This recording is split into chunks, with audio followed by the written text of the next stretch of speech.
CIW serious crime investigation wing है जो specialised cases हैं उनकी हम लोग तफ्तीश करते हैं। कोयटा का एक अलग एक विंग है इन्वेस्टिगेशन का, और इसमें जो 5 तरह के केसेस हैं, मेन हेड्स हैं, उसको हम लोग डील करते हैं। जो सारी सीरियस नेचर के, हीनियस नेचर के क्राइम्स होते हैं उसके ऊपर हम लोग काम करते हैं। आज आप लोगों को बुलाने का मकसद ये है कि कई बड़े केसेस सॉल्व हुए हैं पिछले 2 से ढाई माह में, और उसके अंदर हमें DIG साहब की बहुत क्लोज सुपरविजन भी रहती है हमारे ऊपर, हमारी पूरी टीम के ऊपर। और बहुत से केसेस के अंदर इस तरह से होता है कि वो हम उनसे गाइडलाइंस भी लेते रहते हैं और वो हमें बताते भी रहते हैं। आज जो एक मेन बड़ा केस है जिसकी पहले भी हमने कोशिश की थी कि हम इसकी डिटेल्स आप लोगों के साथ शेयर करें, लेकिन मैं चाह रहा था कि हम पर्सनली मिलेंगे भी और इसको ज़्यादा इन डेप्थ भी डिस्कस कर लेंगे। एक 80 ईयर्स ओल्ड लेडी थी जिनकी डेथ हुई थी, जिनको मर्डर किया गया था सरगुनाबाद बशीराबाद नवाकली कोयटा के एरिया में। उनको घर के अंदर बेदर्दी से कत्ल किया गया था और ये बिल्कुल ब्लाइंड मर्डर केस था। इसके अंदर कोई जो एविडेंसेस थे उधर से और बाकी जो कलेक्ट करना, या लेडी भी शी वाज 80 ईयर्स ओल्ड, तो नेचुरली उनको उनका जो अपना क्लाउड है उसके अंदर से भी लोगों का निकालना, कौन हो सकता है कौन नहीं हो सकता, बिल्कुल it was a blind murder case.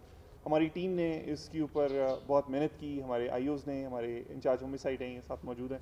हमने इसके ऊपर वर्किंग की और शुक्र अल्हम्दुलिल्लाह हम लोग मेन टारगेट तक पहुंच गए।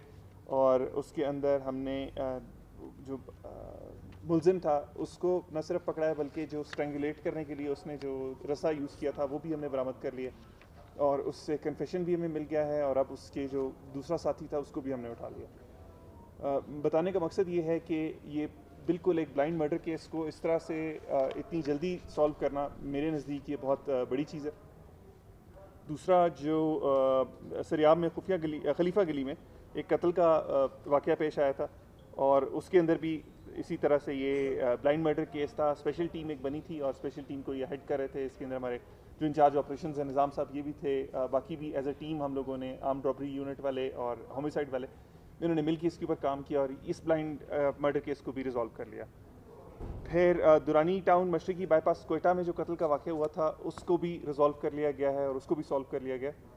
एक और मेन केस जो पिछले कुछ टाइम के अंदर सॉल्व हुआ है, वो एक गिरोह था जो पुलिस की वर्दियां इस्तेमाल कर रहा था, जो कि जिनके पास ATF की वर्दियां थी, ब्लैक यूनिफॉर्म्स पहन के वो घर में डकैतियां कर रहे थे। आप लोगों को याद होगा 3 से 4 केसेस तो उनके यहाँ पर हुए थे, बाकी दूसरे प्रोविंसेस में, दूसरे डिस्ट्रिक्ट्स में भी उनके केसेस इस तरह के रिपोर्ट होते रहते थे। तो हमारी टीम ने इसके ऊपर बहुत मेहनत की और हमने फॉर्चुनेटली ये जो यूनिफॉर्म्स के अंदर लोग काम कर रहे थे